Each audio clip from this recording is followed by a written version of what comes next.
Ruski! Hey, DK! Hi, you guys. Hi, you guys. I gotta remember, I put the solo camera over here. So, and I'm glad that my mic is working. Yay! I think I might have gotten the stream going without a technical difficulty for possibly the first time in over a year. How long have I been doing this? A year? Almost 2 years? Well, January might be 2 years. I'll have to look.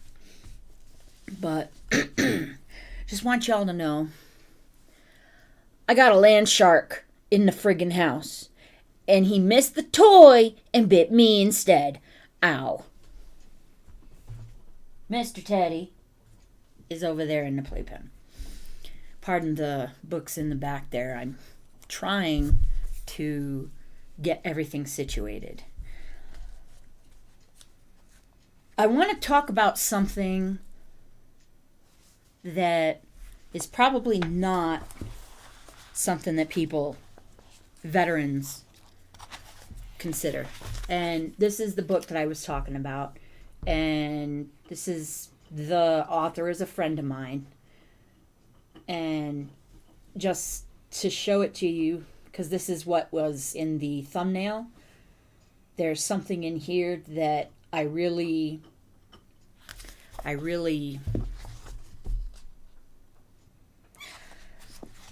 needed to read a couple years ago. And I mean, I'm not a combat vet, but a veteran is a veteran is a veteran. Maybe some people don't think so. Maybe some people think that combat vets are a step above.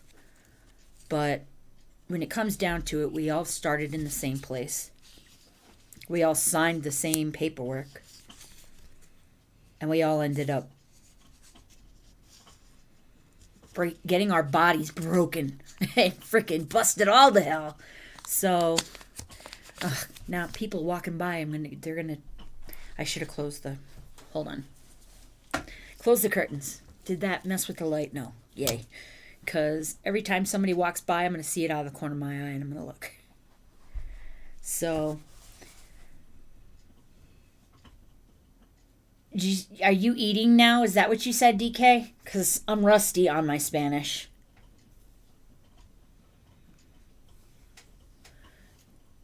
You're eating now, sorry? I don't know what that means. But could you do me a favor and share the live in Discord for me? I'm sorry, I'm talking to your name in the chat. But if you could, that'd be really awesome. Unless you already left. Let me see. Oh, I gotta silence this before it goes off. Silence. No. Silence. There. It's right before.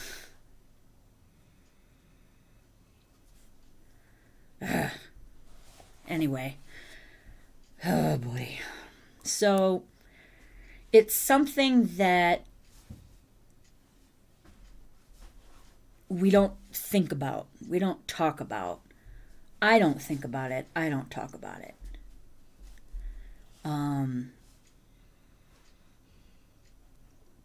But maybe we should. I think. Maybe.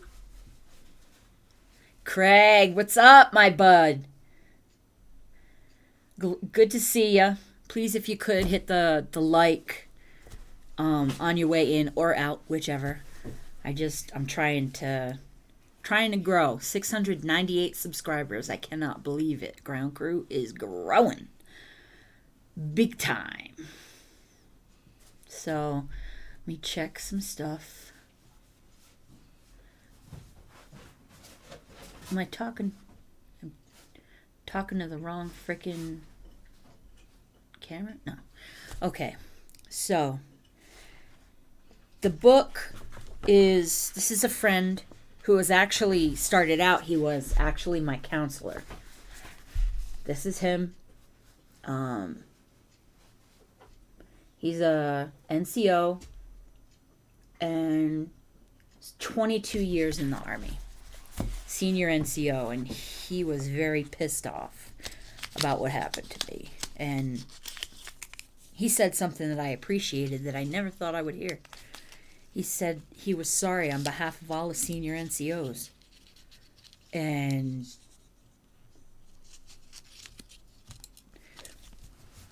hey, DK, were you able to share the live in the what do you call it? Discord.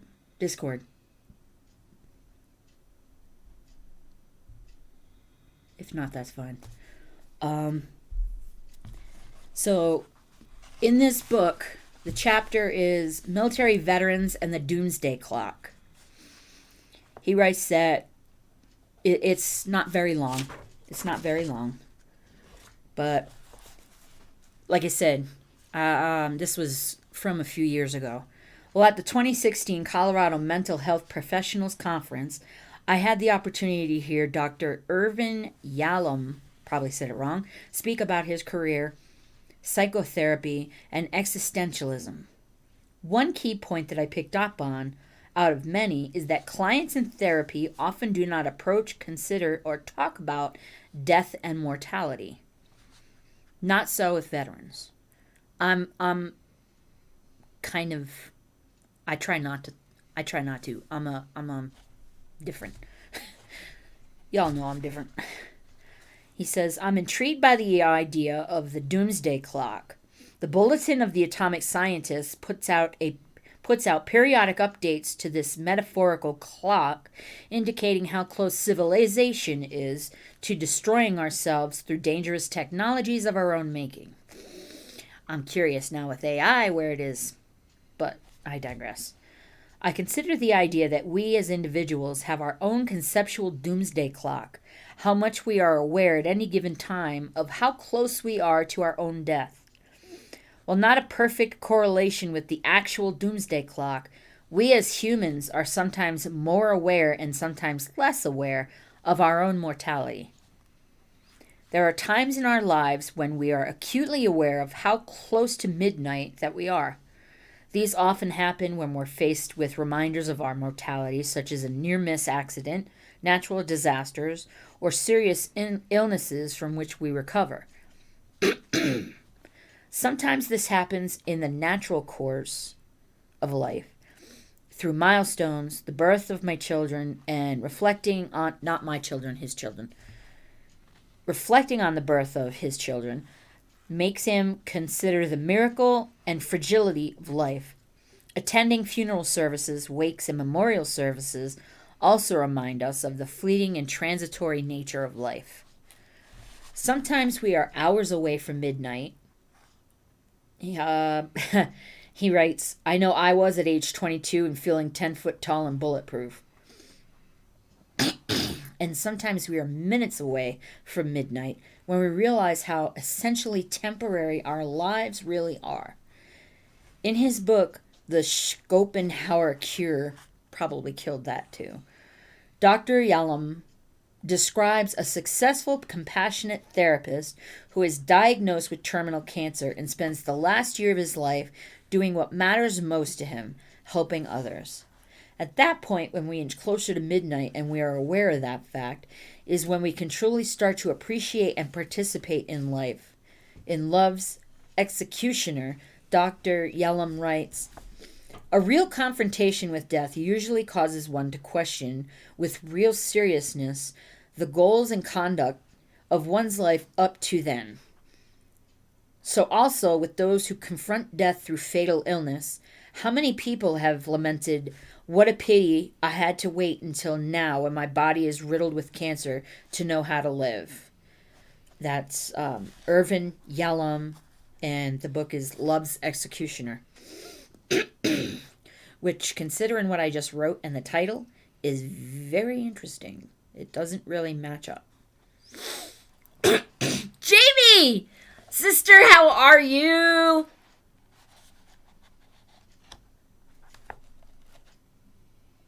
Thank you, DK. I appreciate that. I haven't been really looking up at the chat because I want to get through this because the Doomsday Clock, it's okay. So why this morbid fascination with death? Why not on a beautiful Colorado day write about hope or perhaps transformation? Because the idea rattles around in my head that military service members, regardless of whether or not they've served in combat, have a doomsday clock set just a little closer to midnight than others. Combat veterans certainly live their lives even closer to that point. Nearly every veteran he meets with nearly every veteran he meets with has lost someone until later in my career I had lost more fellow soldiers to accidents and illness and attended more memorial services for non-combat related deaths than I did with combat related deaths. Jumping out of airplanes, which is what he did. Now there's an activity that will jump the clock forward a few hours. Military service members, regardless of their reasons for joining the service, quickly become aware of just how dangerous their profession really is. That's a fact. Of course, after facing combat, the veterans are even more aware of their own mortality. The first indirect fire attack in Iraq occurred less than 2 hours after we got to the base and really didn't let up for 15 months. Wow.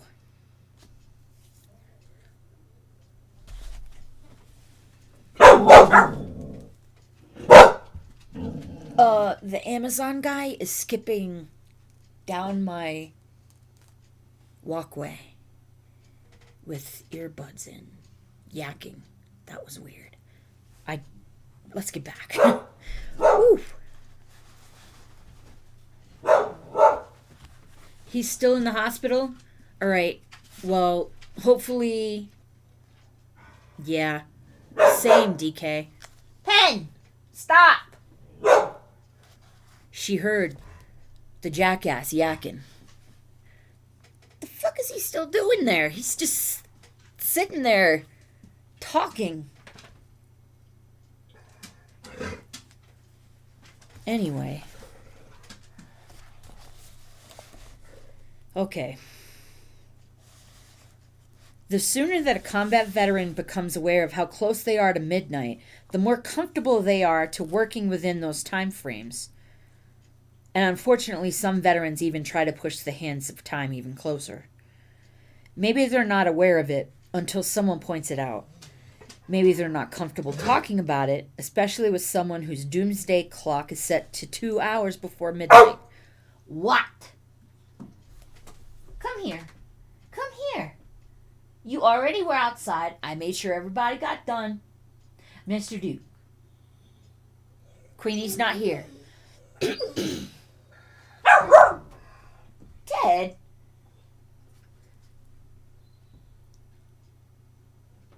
He barks. Ted barks. You. Come here. Come here. Ducka. Come here. See? It's fine. It's fine. It's fine. You can walk past him. It's no big deal. It's no big deal.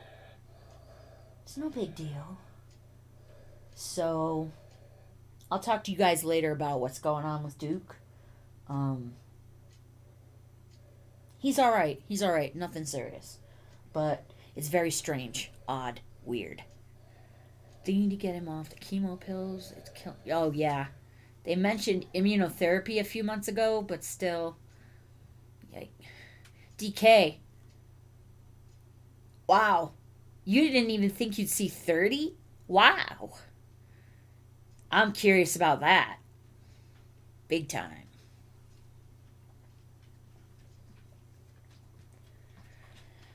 Whew. Okay. Okay, so all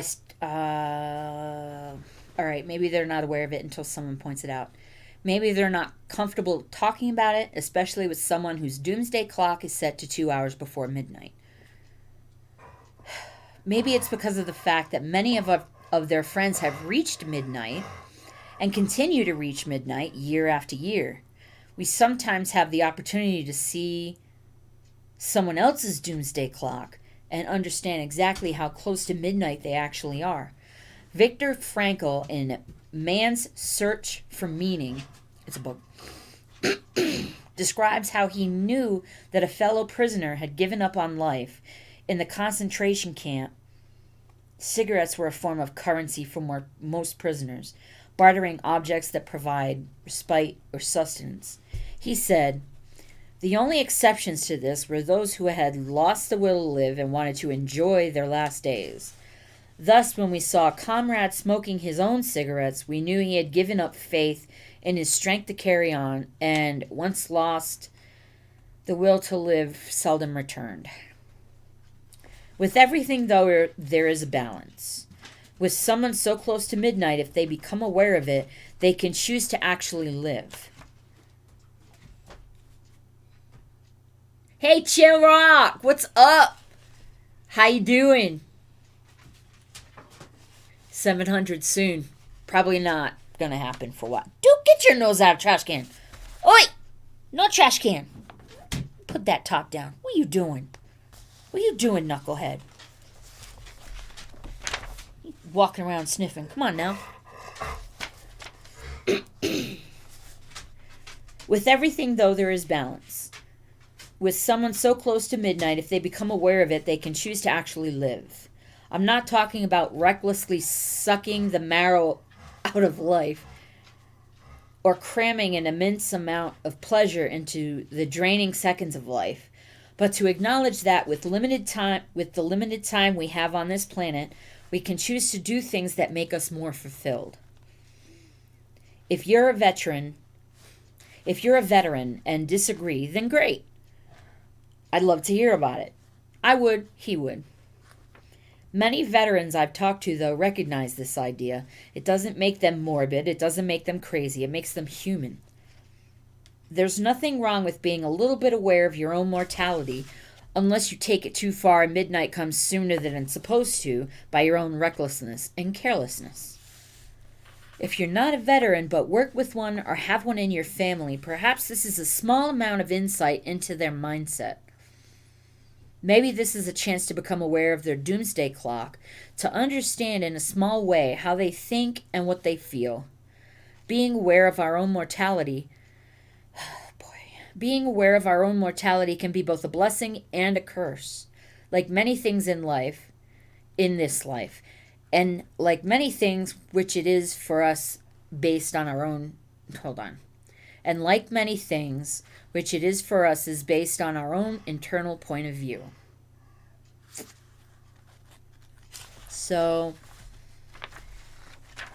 the doomsday clock, what caught me on this is thinking about it in that way. Thinking about it in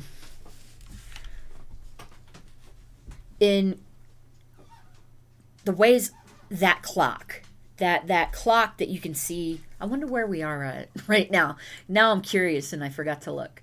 But I just, thinking about life, I came close a couple times. I almost became one of the 22 a long time ago. Because I can't believe I got out in 96, but yeah. Queenie! Queenie's here. Hold on. Gotta see. Yes! Queenie's here! Hey, sis. Oh, man. Jamie, meet Queenie. Fellow veteran. If I'm not mistaken, Jamie's Air Force. Queenie, you're a Marine. That I knew, you're a Marine. But I'm pretty sure Jamie's Air Force. Because I think that's what you said. That's cool. DK. I love that song. Oh, no, Queenie, that's fine. That's fine. There's not like there's not a time limit or a time for everybody to show up. You show up when you could show up. No big. the reason why I brought up the Doomsday Clock, and I'm going to see. Bulletin of Atomic Scientists, that's what it is.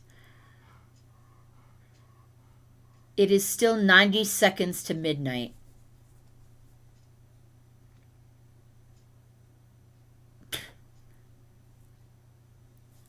No, I don't want it. All right, so let me see if we can check this out. Craig, you're not a wingnut. Oh, I hate wingnut. I hate that. Thomas said, yes, 90 seconds to midnight. That's what it's got. Now, there's a little information on the Doomsday Clock. It was founded in 1945 by Albert Einstein, J. Robert Oppenheimer, and University of Chicago scientists who helped develop the first atomic weapons in the Manhattan Project. The Bulletin of the Atomic Scientists created the Doomsday Clock 2 years later using the imagery of apocalypse, midnight, and the contemporary idiom of nuclear explosion, countdown to zero, to convey threats to humanity and the planet. The Doomsday Clock is set every year by the Bulletin Science and Security Board in consultation with its board sponsors, which includes 9 Nobel laureates, which, considering, if I'm not mistaken, did he get a Nobel Prize? If I'm not mistaken, he did. I think less of no. Anyway, the clock has become a universally recognized indicator of the world's vulnerability to global catastrophe caused by man-made technologies.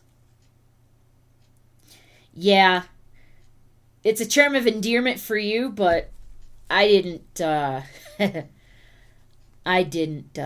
yes? Wait, Chill Rock. It's your birthday, right? Happy birthday. Happy birthday.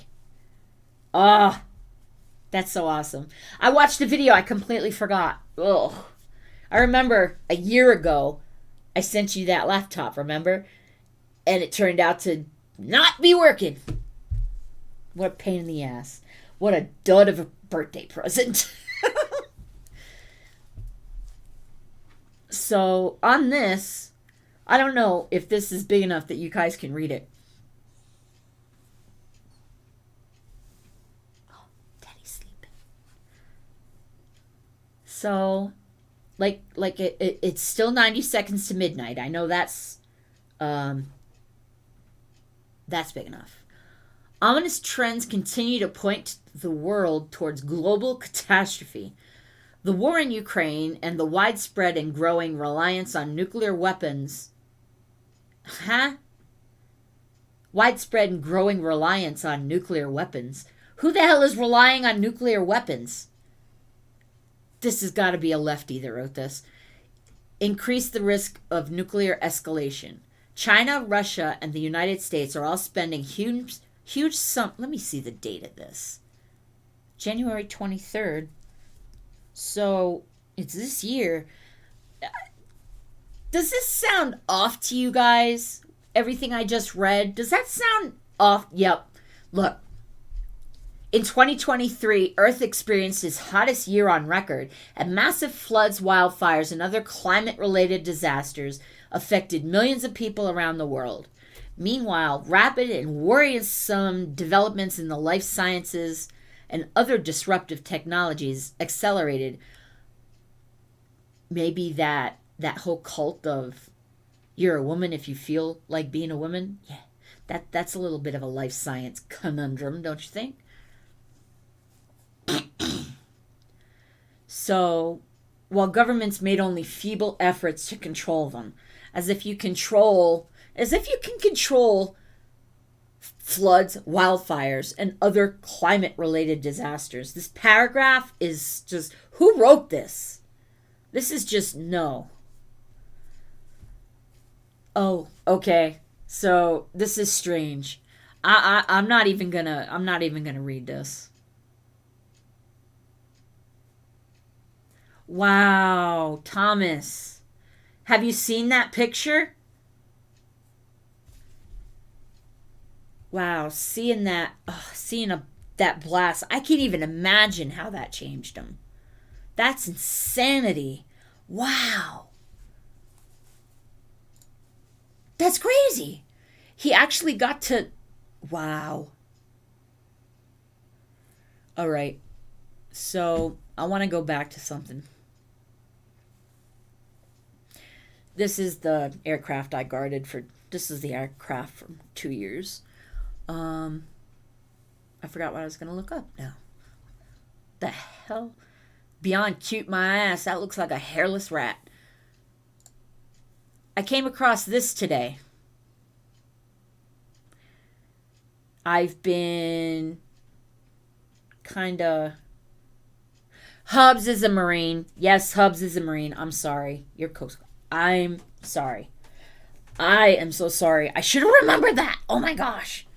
For the longest time, though, I thought you both were Marines. Okay. What? The camera's locked up at Anderson? Or the picture or what have you? Wow, just imagine that. Jeez. So the whole reason why I brought the Doomsday Clock up is because it says 90 seconds to midnight by the eggheads, but it feels like it's edging closer than that because of AI.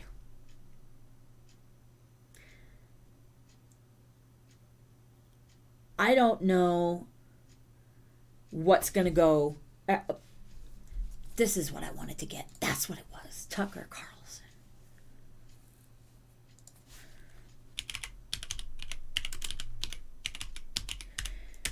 My two favorite guys in the world were on together. So, hold on. This, something that he said on here is what got me thinking about it.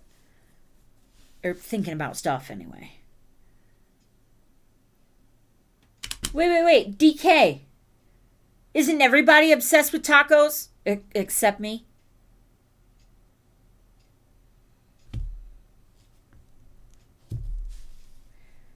I'm glad you didn't go Navy, Jamie. Really glad.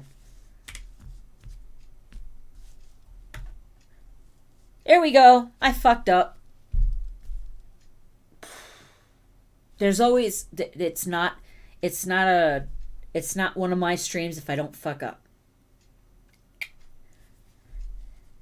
Hey Eric. Welcome. Thanks for popping in. And so you guys know, I will put the first thing. I will be connecting the first thing to the second thing.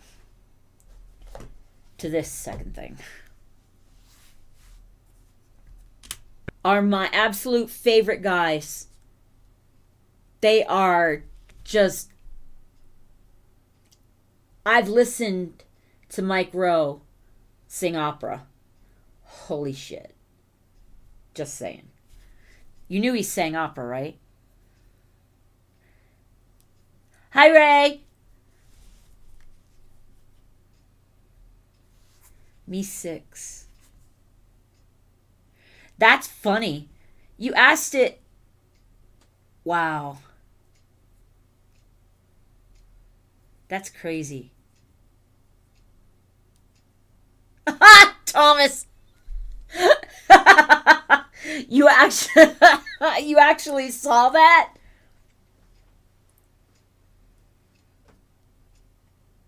Absolutely, Dave. You guys. Well, Jamie, so I want to redo that. I can't believe it's Easter weekend already. And he's right. That's crazy.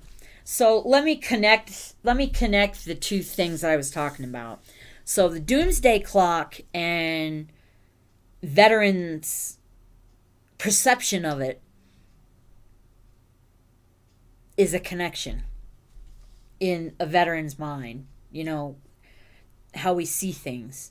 And then how Mike was talking about connections, how we're so disconnected. We're basically disconnected from everything. I mean, just like you see all of the memes about everybody at the dinner table on their phones instead of talking to each other. I'm going to go one further and say that it's usually not that's not done. Everybody's sitting at a dinner table. It's practically not done anymore, I don't think.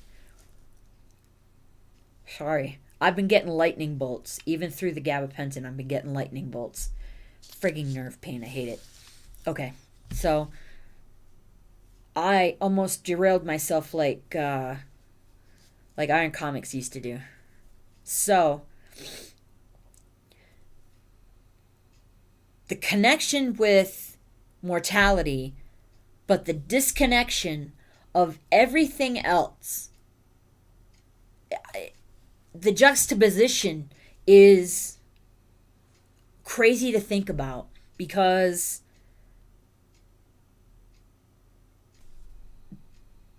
being the way things are now, with everything disconnected, nobody probably thinks about their mortality at all until something huge happens, like what happened with this bridge in Baltimore, which, God bless, that's crazy. That's insane. And the first thing I thought of, by the way, after that ship crashed into the bridge, there is no way that there's no way that there's no backups to go into manual. Even the fucking Enterprise had a capability of going to actual manual at the helm. So it's not possible that there was no way for them to switch it. There's got to be a way that you can switch it without needing electricity. There has to be a way. You can't. Nobody is stupid enough to build something that huge, to do something that huge, and not make contingencies for stuff like that. So that's all I'm gonna say about that. Because if anybody knows about ships and the water and all that, go check out the Veteran Biker. He's friggin' awesome. All right. So the connection or the disconnection. You have veterans that think that, honestly, there's some veterans that think about their mortality a lot more than others, whether they're combat vets or not.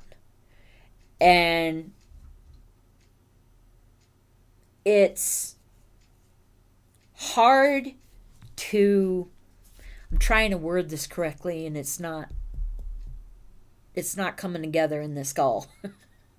Friggin' brain pan. The disconnection of humans from other humans puts that into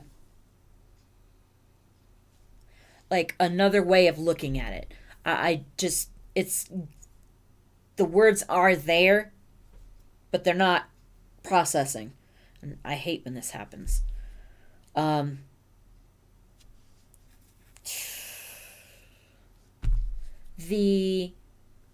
Thank you, DK. Yes, DK. That is the DK's Corner crew. And the ground crew with the K came from DK. DK's Corner. And yeah.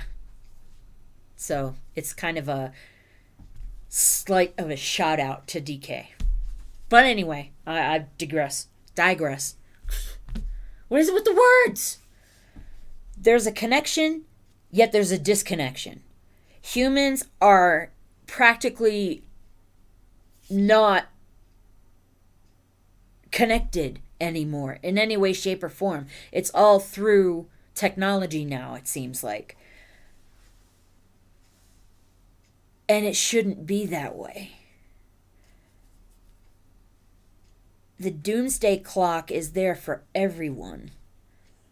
And the Doomsday Clock actually came out of technology. So there's that connection on an aside. Yes, Thomas, we do. We need human interaction. I honestly can tell you from experience, if you do not interact with other human beings for a certain length, or like for a length of time, you lose it. It's like a muscle. You don't use it, you lose it. I locked myself down for 2 years here in my house and only left for groceries at the time, and maybe if I had a VA appointment. I locked myself down. I wanted just nothing from anybody. I just wanted, it was just me and my dogs, and that's the way I wanted it. And when I finally kicked myself in the ass and started going, and that's, how is this thing still fucking making noise when I got it on silent? I just don't understand how this is going off. So anyway, that lockdown of 2 years, the counselor that I found was this guy. And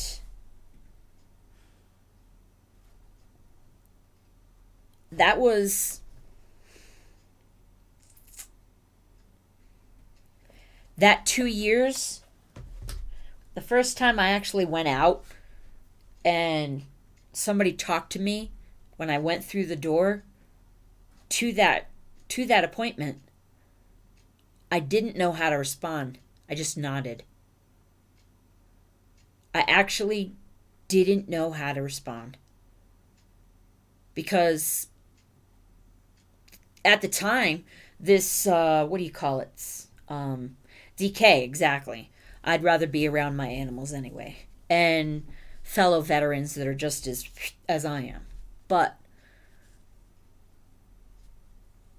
you only get so much from facial expressions and ear twitches and tail wags and barks.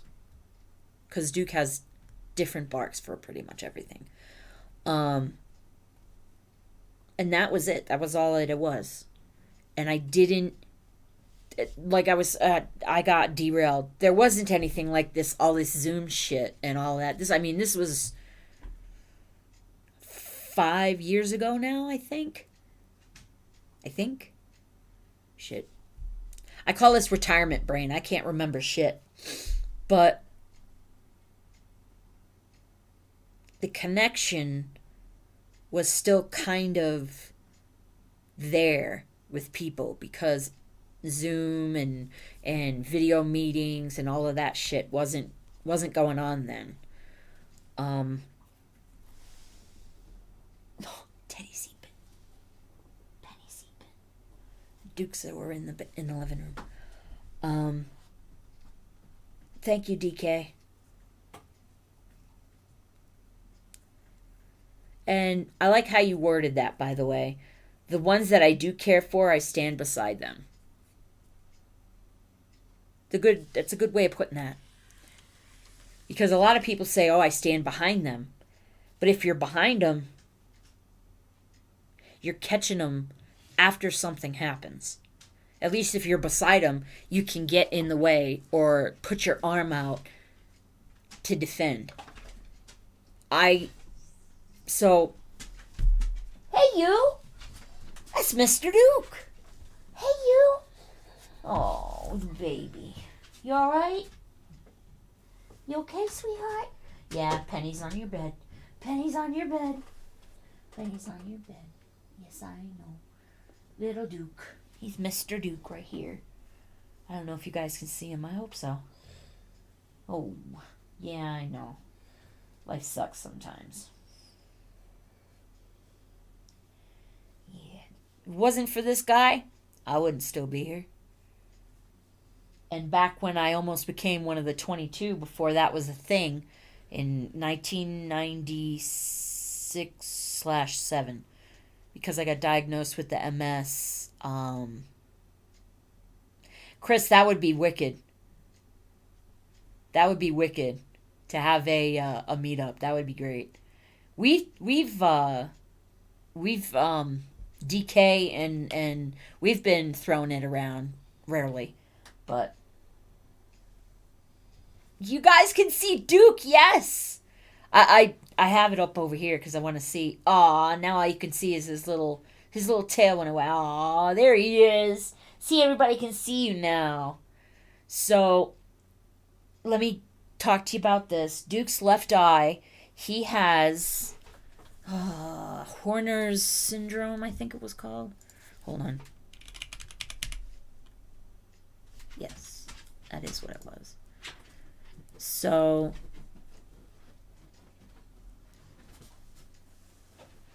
Horner's syndrome in dogs. I want to show you guys about this. This is the best thing I found on it. So I wanted to share this with y'all because it's something that Duke's dealing with right now.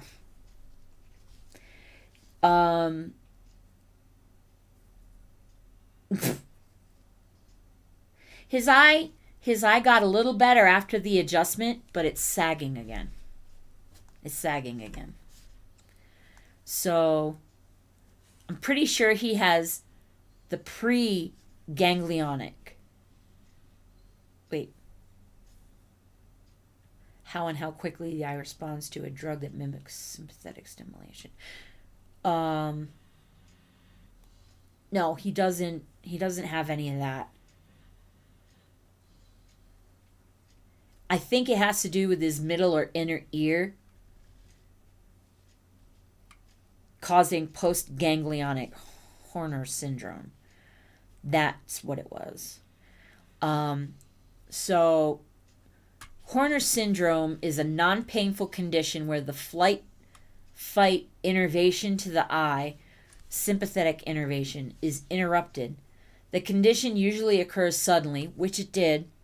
It was late morning, and just all of a sudden I looked at him, and his eye was sagging.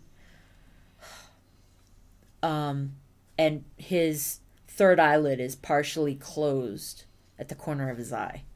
It's gotta be annoying the fuck out of him. It really does. The most common clinical signs of Horner's syndrome are drooping of the eyelids on the affected side, which Duke has, left eye. The pupil of the affected eye will be constricted/small, which it is slightly. This is what scared the crap out of me. The affected eye often appears sunken.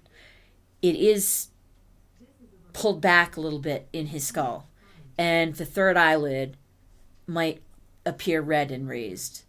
It's not really appearing red, but it is raised slightly on the corner of his eye. And I'm pretty sure that, well, it says it's idiopathic, which means it's without known cause. Same as EMS. Nobody knows how it happens. So nobody knows how it's caused. And then it says most cases of Horner syndrome will resolve spontaneously. However, for some dogs, the change may be permanent, and it is important to treat any underlying disease, of which Duke doesn't have.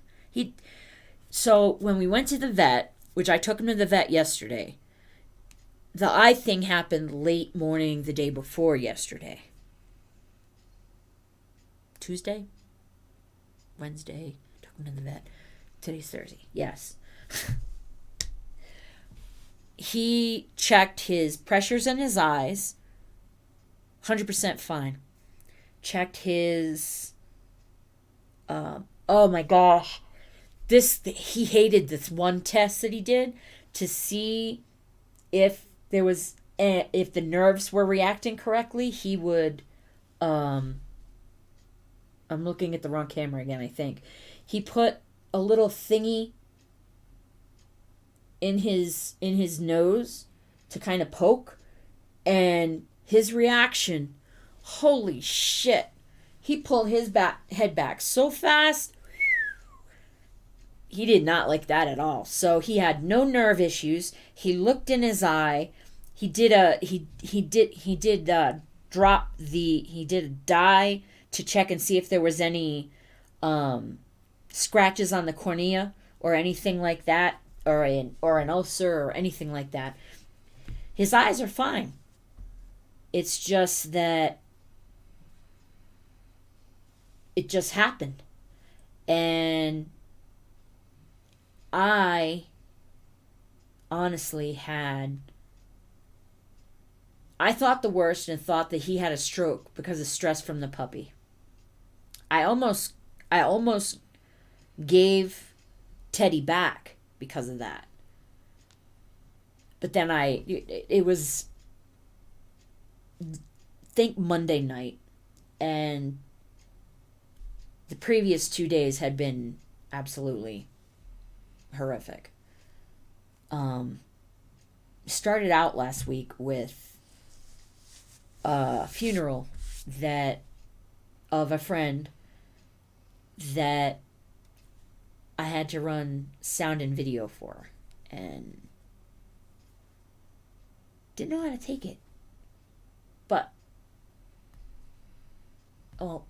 anyway, I didn't give him up. Obviously, he's still here. I found out yesterday from the vet, thank God, that Duke's, this Horner syndrome, is not from stress. It's not from stress. So there's that, thank God. So it's not because of Teddy. It's just a coincidence that it's just a coincidence. I'm going to go ahead and going to end the stream here. I guess take into consideration your doomsday clock. Where are you at? And do you have people around you? And think about theirs. You probably don't know. It's probably not something you could bring up in polite conversation, but thanks, Chris. He was a cool kid. I can call him a kid. I turned 50 May 6th. God. I can't believe that. And he was only 28. So I can call him a kid. And I will. But I digress. Consider where. Take a look. Where's your personal doomsday clock? Where's it set? Where do you think it's set? Does it have, and how much of it around you? How much around you contributes to it, or doesn't contribute to it? The hell was that? Hey, Pep.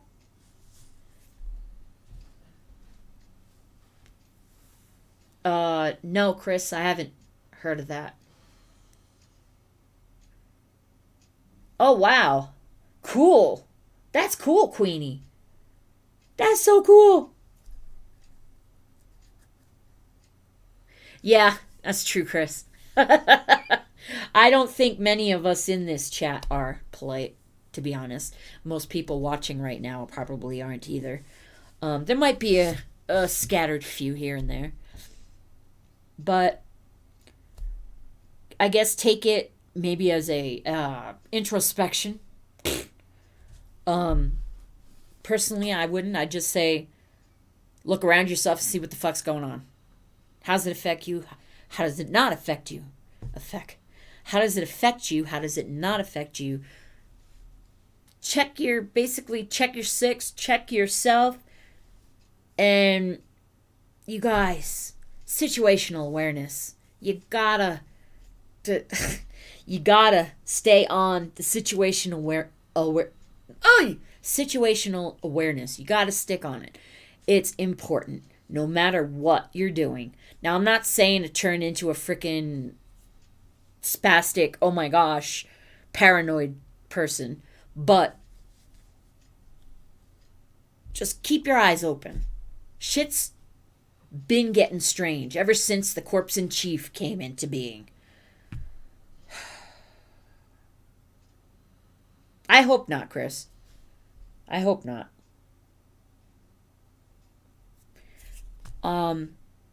Today was a little bit more of a serious stream, I guess you could say. And you know what, DK?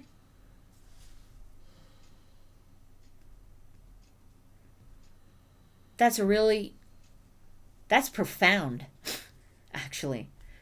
He prefers not to worry about the clock. When he punches out, he punches out. He should have been dead or in prison years ago, so he considers himself to be blessed. That is friggin' epic. Jamie, I can't imagine. I can't imagine. Just things here are, well, we dealt with the squatter shit that's been going on. It's in the news now. It's been going on here for a while, long before it hit the news. What's the name of the song again? Oh, wait, Jamie, I promised you something. Hold on. Mr. Micro.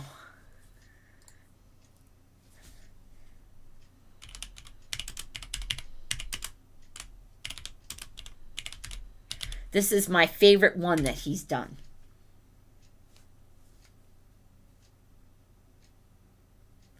Okay.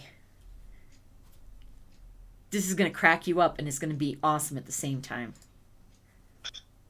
Please select your option now. You have 12 new messages, 2 saved messages. To listen to your messages, press 1. To send a message, press 2. To change your personal options, press 4. To restart personal options. To change administrative options, press 2.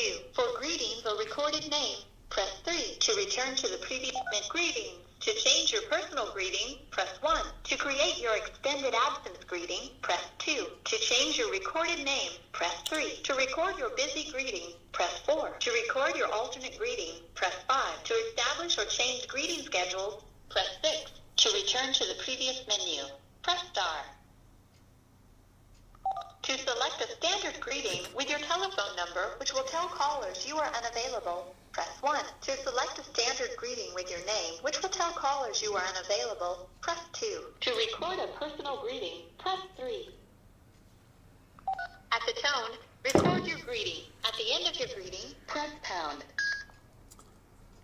You're a mean one, Mr. Grinch. You really are a heel. You're as cuddly as a cactus. You're as charming as an eel, Mr. Grinch.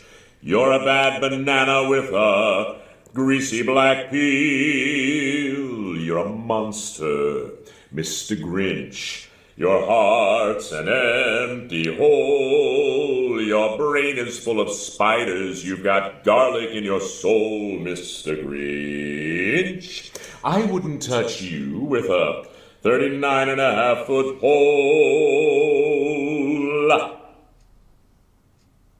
If you are satisfied with your greeting, press pound. If you would like to re-record your greeting, press star. To replay your greeting, press 1. Here's how your personal greeting will sound. You're a mean one, Mr. Grinch. You really are a heel. You're as cuddly as a cactus. You're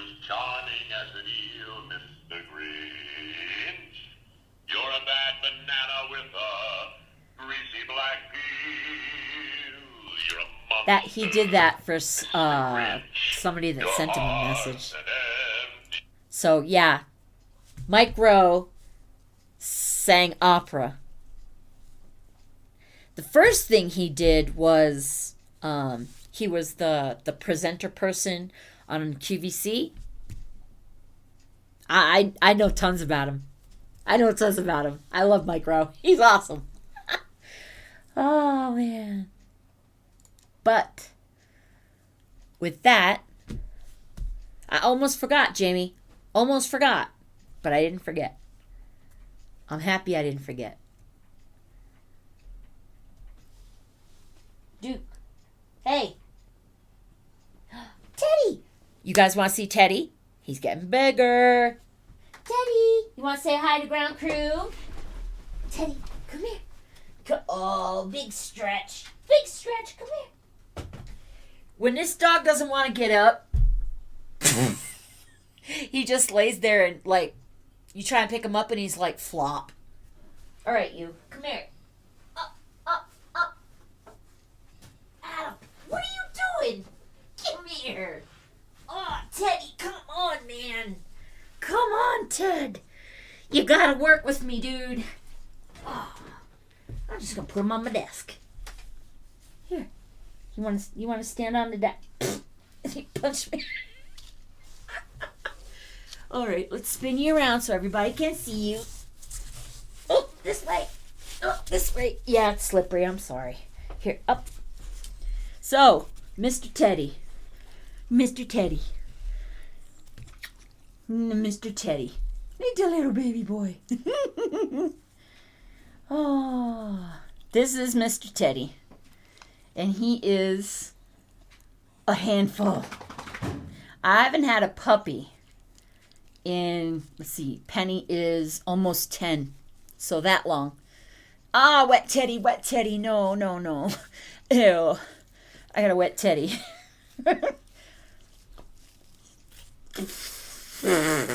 Cool, Dave.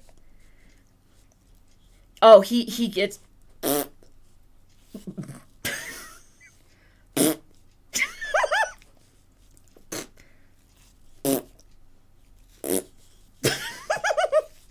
He's a goofball.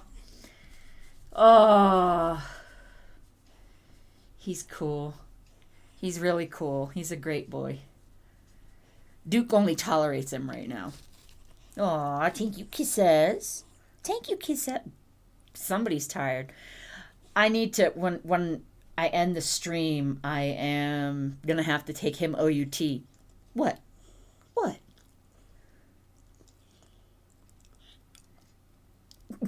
That's 3 yawns. He's yawned 3 times, and I didn't yawn once today on the stream. Teddy, what you doing? What you looking at? What you? Oh, Penny's over here. Yes, Ben baby, Ben baby. Oh. Yes, I'm sorry. I'm not paying attention. Thank you, Dave. I gotta trim his toenails. And yes, Penny's over here now. Look, she's right here. Look, he loves Penny. And they've actually played out back.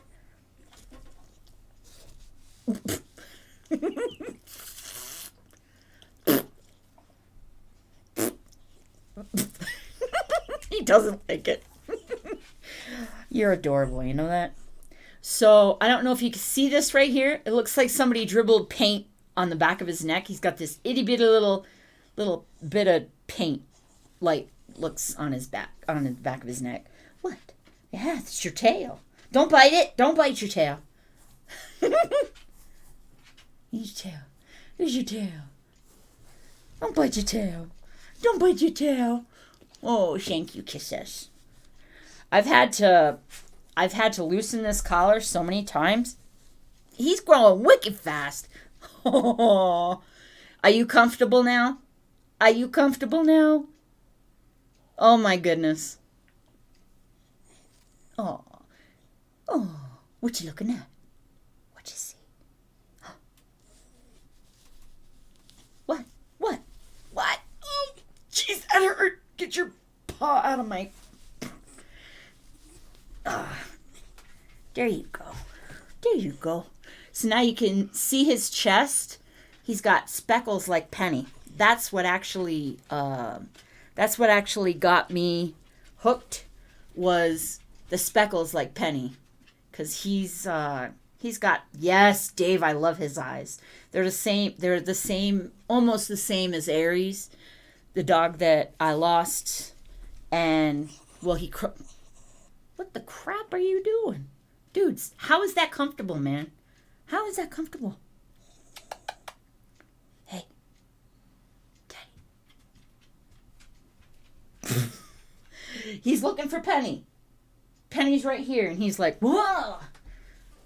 Don't fall off the desk, dude. Yes, Thomas. Yes. 100% agree. Yeah. Puppy kisses. You ready to go outside? Penny's ready. There she goes. You can see her right down at the bottom corner there. Oh, you guys. I'm glad I was able to share some adorable teddy with you. I hope it... Really? Were you, like, going to sleep there?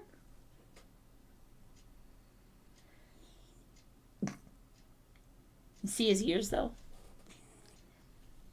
They nicknamed him Dobby. I wasn't going to name him Dobby. And my buddy here, he was Air Force combat vet. He said to name him Bowser for the end guy in Mario. What? You ready? You ready to go, UT? He can't spell yet. You stop thinking. You ready to go? Okay. I get it. Okay.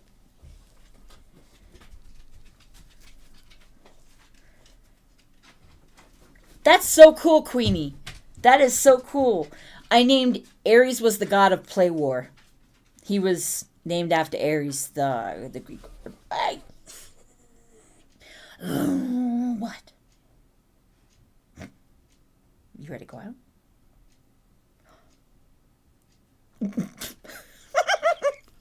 Ow! No teeth. No teeth. All right. Thanks, Chris. I try to keep it fun. It didn't start out that way. It was kind of a heavy subject. What are you doing? There's nothing on my desk. What are you doing? Yes, that's a pen hair. You're trying to eat the pen. He's trying to eat the pen hair. Really, dude? Time to go. He got big paws, huh? Yeah. We're gonna go now. We're gonna go now.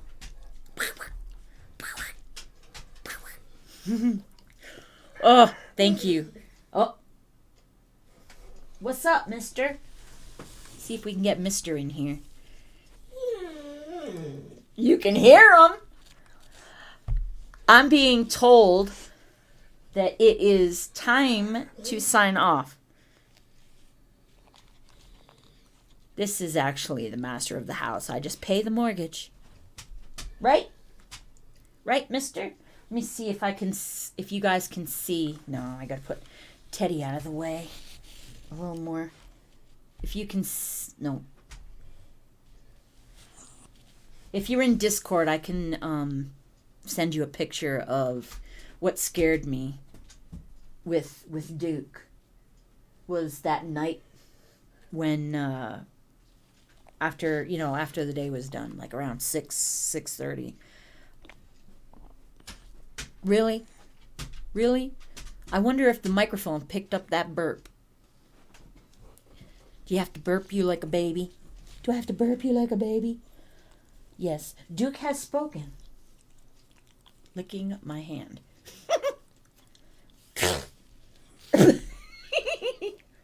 What? What are you doing? He's awesome. He's an awesome dog. I can't wait to see what he looks like when he grows up. He's going to be gorgeous. He's the same color as He's the same color as Duke, by the way. That was the other thing that snagged my eye. I'm going to do a... And I just gonna... Last thing, just popped into my head. Do you remember, you guys, I told you I was going to do an embark test on Duke to see if he was purebred lab like I was told. Well, he's 96 point some odd Labrador Retriever. What? Are you serious? I wish I could reach the camera, but I can't. He's got his paws like this and his head down like that. Like he's bowing or something. Yeah, just make yourself comfortable, man. Just make yourself comfortable. Why not? Yeah, make yourself comfortable. Ground crew, I love you. And I hope to see y'all on the next one. I really do. Because tonight's stream was really awesome. So, hope to see you on the next one. Really? Really?